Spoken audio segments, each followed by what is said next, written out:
ஆயுதப்படை மற்றும் தனிப்படை காவலர்கள் பாதுகாப்பில் சுவாதி கொலை குற்றவாளி ராம்குமார் பாளையங்கோட்டை அரசு மருத்துவமனையிலிருந்து சென்னைக்கு கொண்டுவரப்படும் காட்சிகளை தற்போது நேரலையாக பார்க்கலாம்.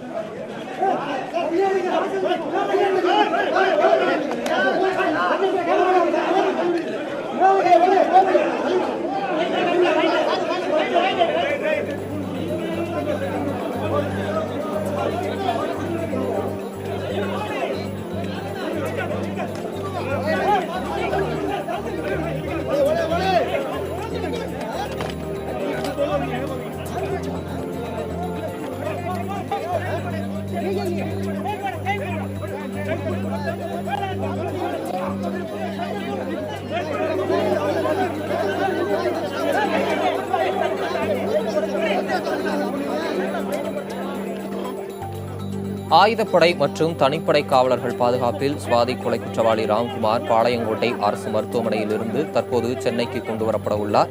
இதன் பின்னர் எழும்பூர் 14வது சென்னை பெருநகர குற்றவியல் நீதிமன்றத்தில் அவர் ஆஜர்படுத்த உள்ளார். அவர் உடல்நிலையை பொறுத்து சிகிச்சைக்கு பின்னர் விசாரணை தொடர்ந்து நடைபெறும் என காவல்துறை வட்டாரங்கள் தெரிவிக்கின்றன. தற்போது அவர் சென்னைக்கு கொண்டு வரப்படும் அந்த காட்சிகளை நேரலையாக நாம் பார்த்துக் கொண்டிருக்கிறோம்.